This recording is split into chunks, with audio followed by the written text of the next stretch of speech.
Good morning, students. Welcome back.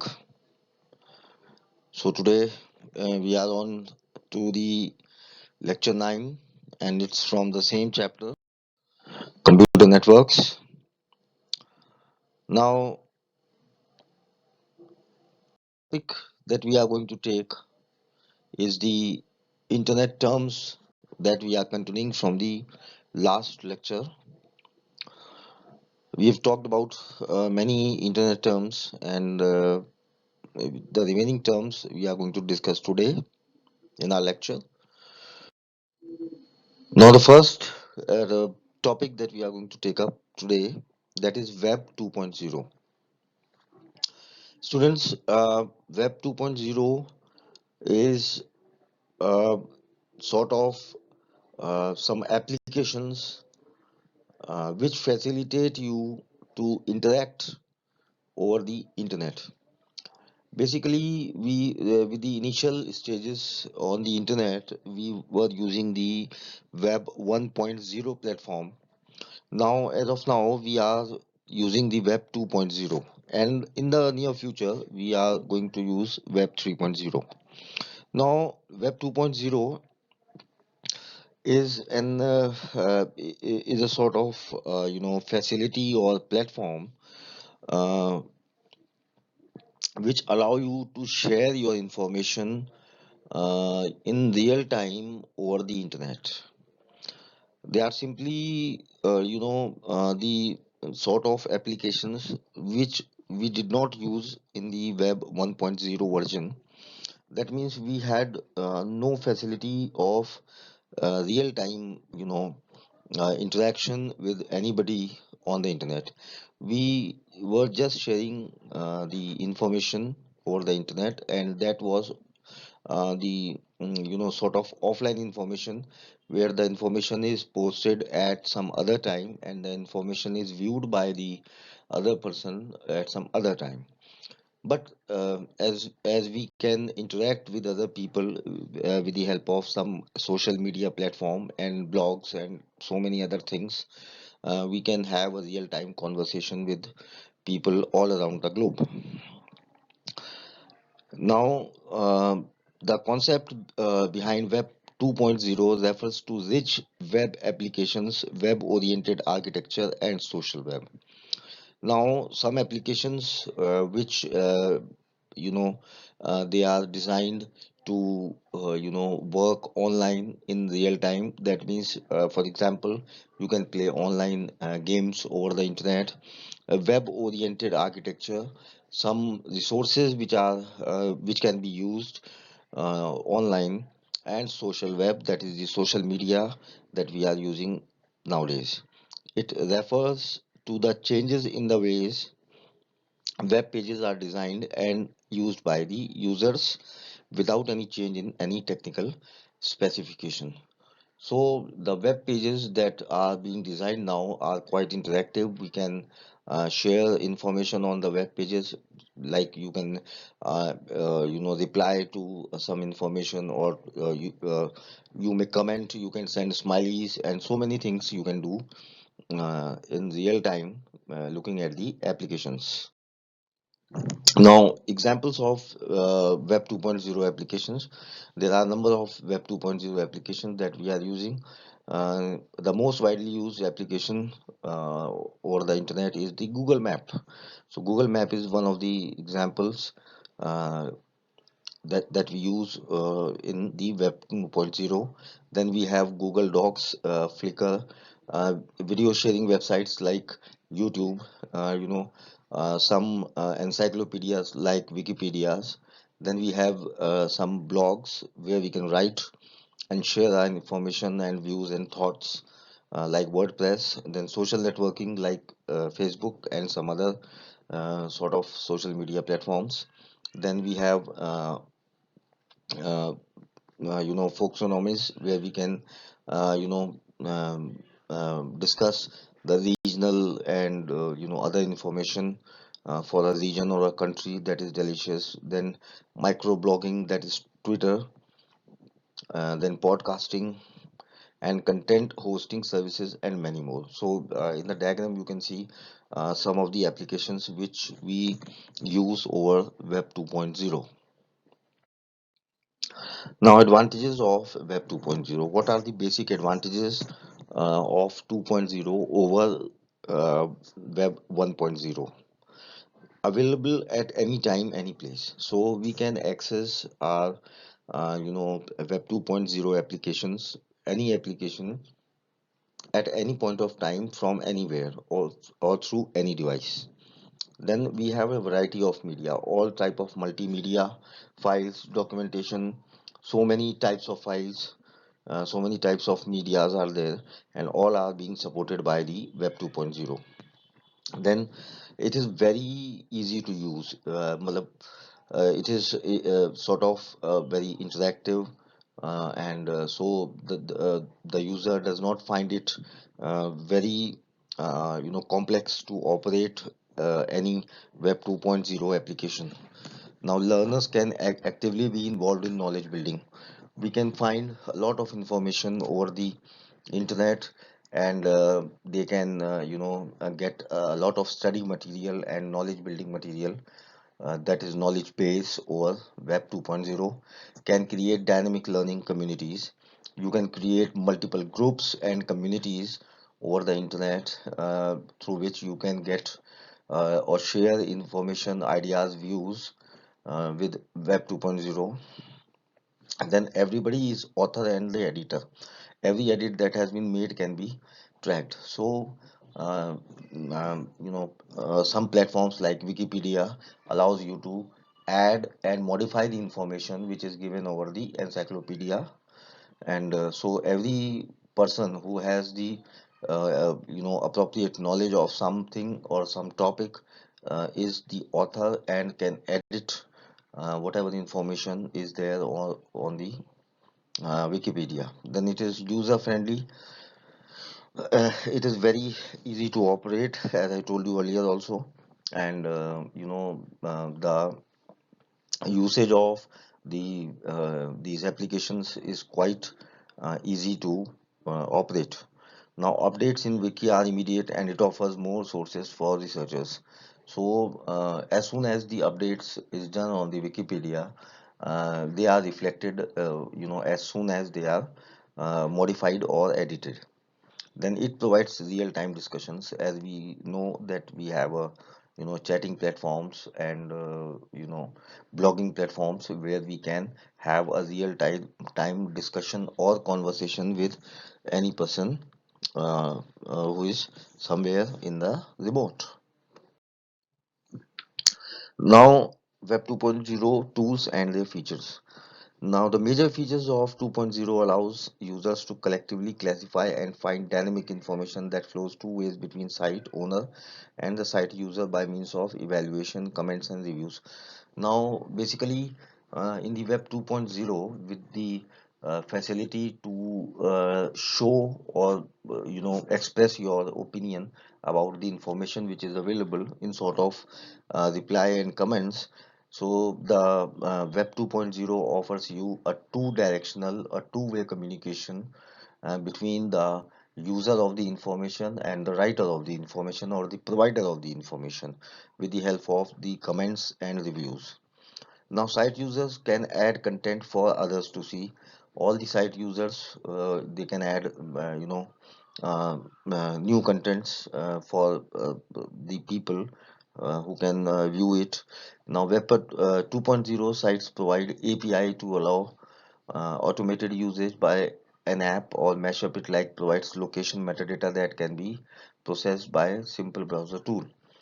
Now, many of these apps can provide the application interface where the site owner can get all the information or all the required information of the user by just simply having a tool in the browser itself, through which we can have the information of the user of the uh, you know mm, mm, website.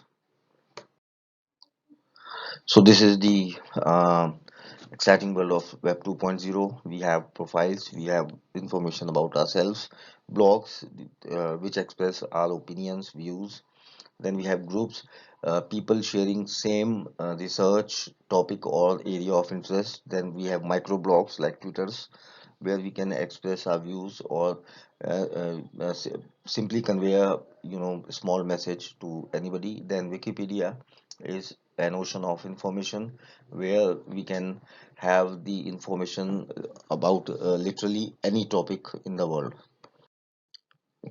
Now HTML. Now HTML is the short form for hypertext markup language, and it is the basic building block of a web page. Now it is the language which is used to define the architecture or the structure, how the information will appear over the internet in form of a web page. So it defines the meaning and structure of web content, how the information, which color, font, uh, you know, uh, um, alignment, and facilities like that, they are decided or they are included by writing the content within the hypertext markup language. Now, other technologies besides HTML are generally used to describe a web page's appearance, presentation, functionality, and behavior. So we use, along with the HTML document, we can have other things which can be included inside a web page, like multimedia, multimedia content, image, or some hyperlink, and so on. Now hypertext refers to links that connect web pages to one another. Now, hypertext means basically the text which we can observe and view over the internet through a browser. Now, we have links to connect to these web pages, and these web pages on a website may be connected to each other with the help of these links known as hyperlinks. Now, these hyperlinks between two web pages maybe from the same website or maybe from different websites. Now, links are fundamental aspect of web. By uploading content to the internet and linking it to the pages created by other people, you can become an active participant in the World Wide Web. Now, when you create a link to certain document or file or some other information to a web page, that means you are an active participant of the World Wide Web. So whenever the person is clicking over the internet, he gets connected to your particular workstation. So that means you are in a way an active participant over the internet. Then we have the DHTML. Now the web pages written in HTML languages are static. That means they do not change. So whenever we are visiting a page or with HTML, you know coding or tags, we find the same information over that page. Now DHTML is the short form for dynamic HTML, that is dynamic hypertext markup language. Now this language is uh, a language which facilitates you to change the information over the internet every time you visit the page.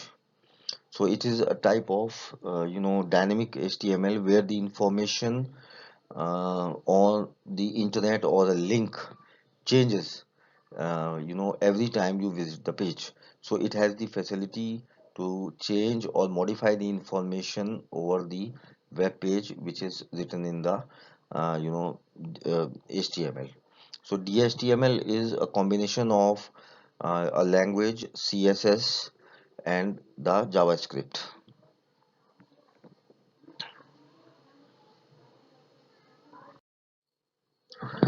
Next type of scripting language, or the web page language that we are talking about is XML.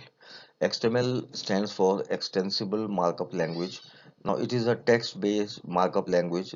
Remember, HTML and DHTML both are tags-based languages, whereas XML is a text-based markup language. So, it has been developed or modified version of SGML, that is Standard Generalized Markup Language. Now, XML tags identify the data and are used to store, organize the data.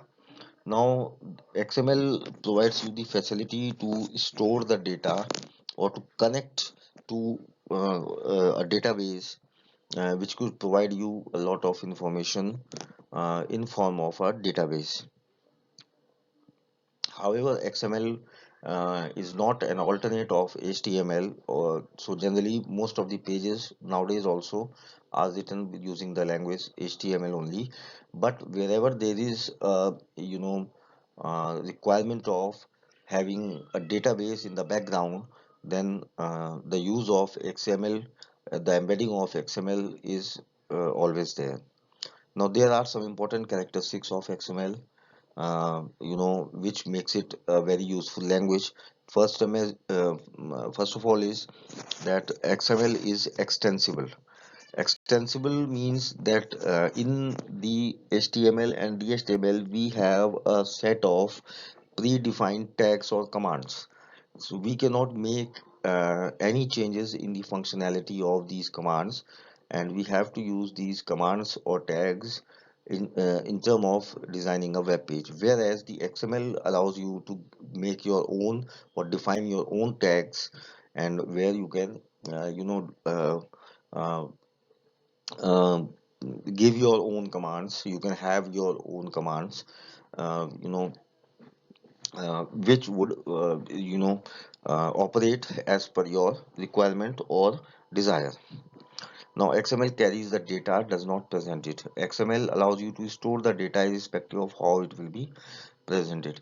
So XML, as I told you, it allows you to store the data, where the data is maybe a large amount of data in a file. XML is a public standard. XML was developed by an organization called WWW Consortium, that is W3C, World Wide Web Consortium, and is available as an open standard. So any person can modify the structure of the XML language. Now, web scripting. Web scripting is the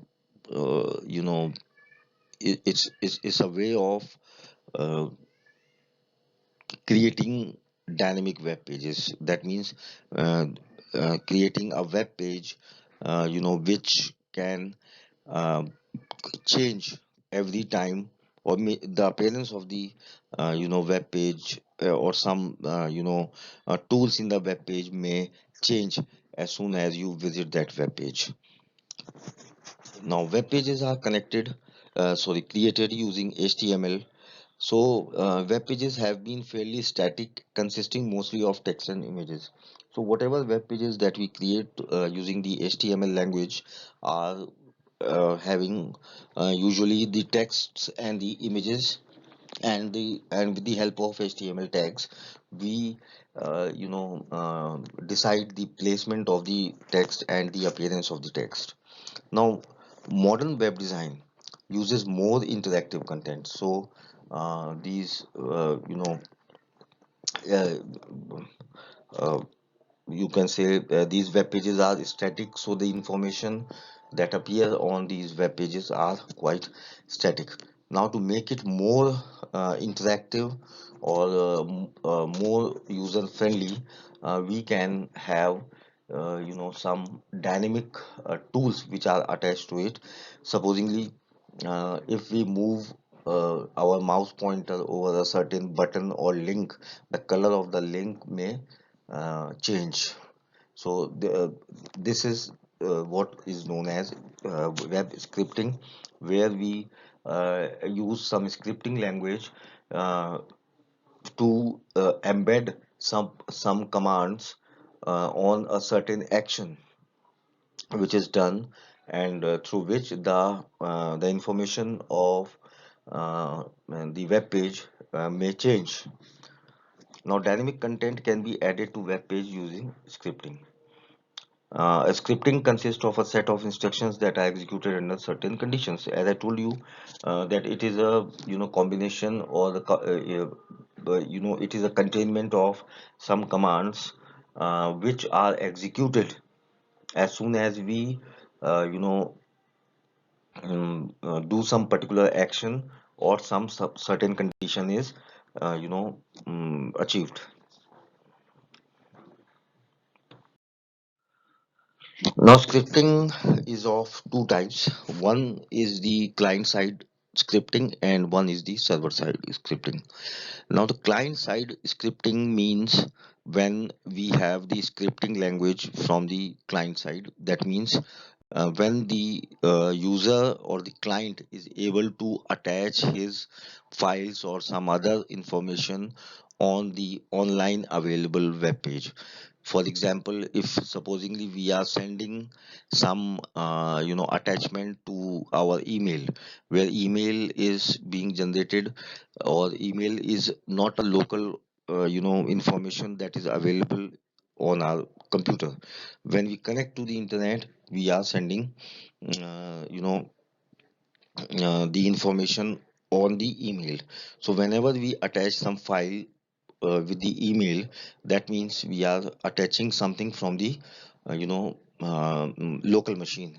So the interaction of local machine, or the inclusion of some information from the local machine on a web page is known as client side scripting.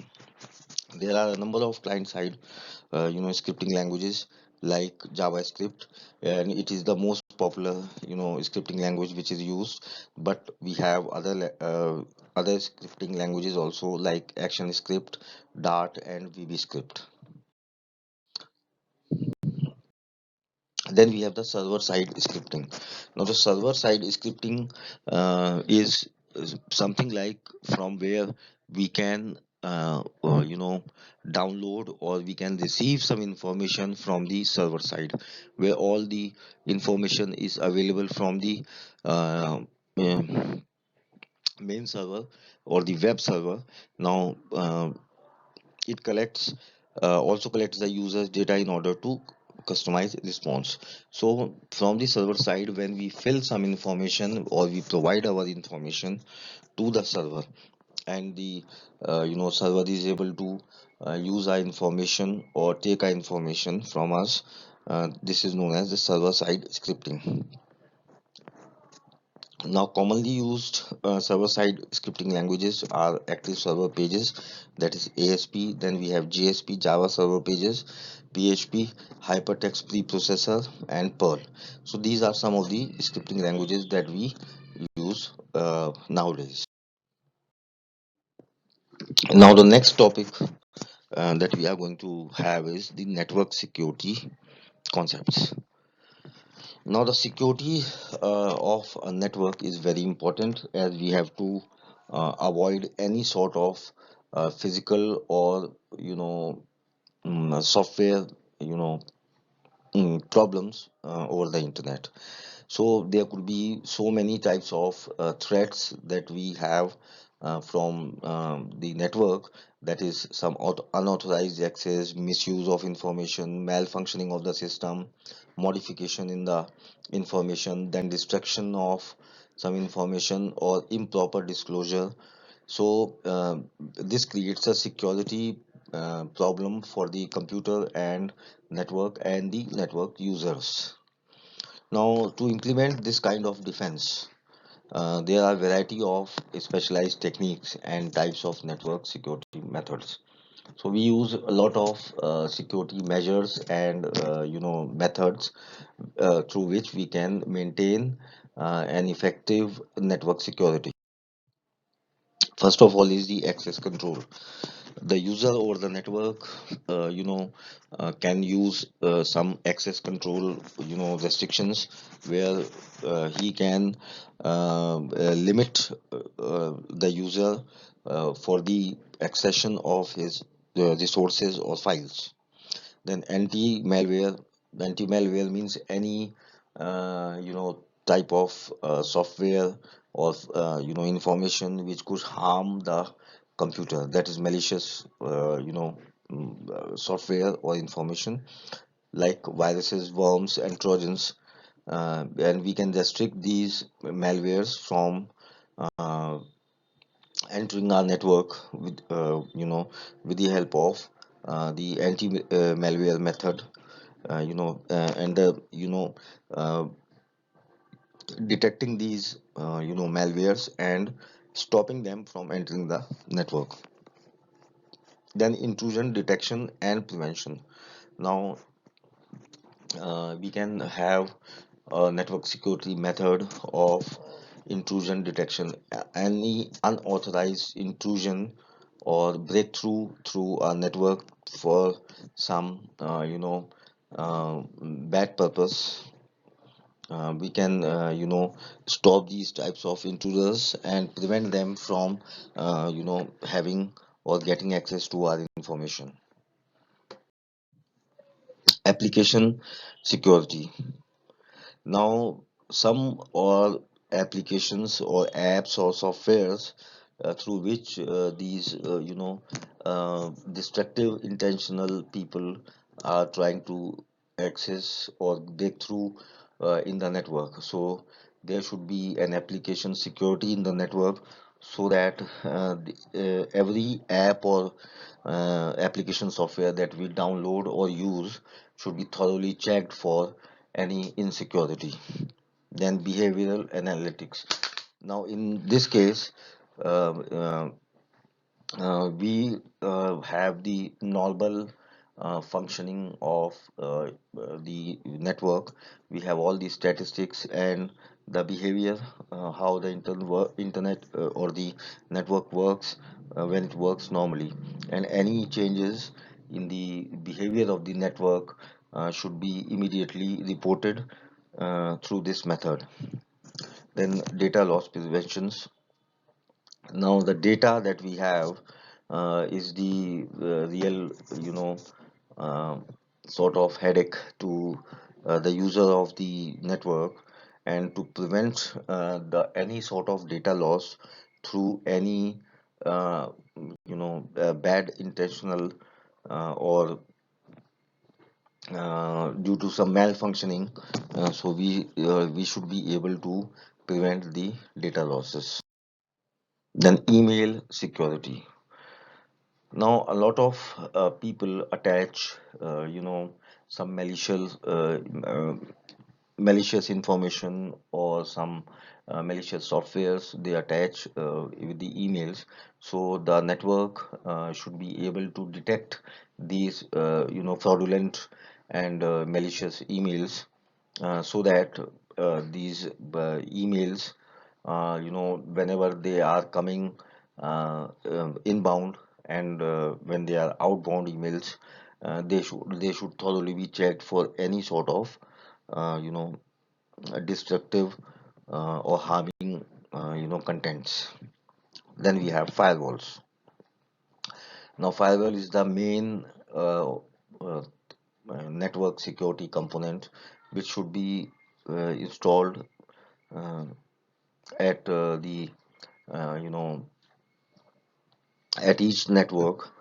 And these firewalls are used to define the restrictions and conditions to control the traffic over a particular network. Then we have mobile devices and wireless security. So as of now we are using the mobile devices for our communication and some other purposes. So the mobile network, wherever it is, it should be properly mm, you know uh, defined to provide a good security to any person's personal and device, protection. Now, network segmentation. Software defined segmentation puts network traffic into different classifications and make enforcing security policies easier. So there are a number and types of software which are available over the network. So the network should also be classified into various types of categories so that the person is able, the user of the network is able to identify the type of network that he is using. Then SIEM, that is Security Information and Event Management. Now, these are some of the products that uh, derive information from the various network uh, and provide you the information whether uh, you know uh, the uh, the the the website is a genuine website and an authentic website. And if the network is able to find out whether the website or the network that you are trying to connect is safe and secure, it is allowed to you. And if there is any sort of insecurity in the network, then the network is able to warn you. Then we have VPN. VPN is the short form for virtual private network, in which a person has the authority to uh, authenticate or disauthenticate anybody from entering his personal network. Then we have web securities. We should have tools to uh, um, control the internal functioning of a network uh, in case the network is connected to some outside network. Now it controls the functioning of browsers, like uh, you know uh, l- like some restrictions on some particular websites or web pages. So it is done locally by an organization. Now, students, we are going to visit the firewalls again. Now we have a number of firewalls which we have. So, first of all, we have the packet filtering firewalls. As we have studied also, with the help of TCP and IP, the information over the internet is sent with the help of in form of small packets. And when we are having a packet filtering firewall, then all these packets are searched for some malicious or harming content. So whenever these packets are sent over the internet, so before entering a particular or the destination network, they are searched for their cleanness and security. Then we have the circle level gateways. So on the uh, you know um, circuit level, we have uh, uh, a sort of uh, you know security check, where whenever a person is connecting to a particular network, at that time only the connection is tested to be secured or not. Supposingly, if you are dialing a particular network and uh, uh, that network may harm you according to the policies of the government, or you are visiting a website which is not an authorized or a safe website, then before getting or having a connection with the website only, it is restricted beforehand only. Then we have the proxy firewalls. Now, these proxy firewalls, they operate at application layer of the open system interconnection, that is also known as OSI, to filter incoming traffic between your network and the traffic source. So these firewalls are the firewalls which operate between two networks, and whatever information or the traffic which is going in both the networks. The firewall is bound to check all the traffic, all the packets, all the information which is flowing between the networks. So this is all for today, students. Thank you very much, and please, again, I request you to leave the comments on the lectures, and please do not forget to submit your assignments on time.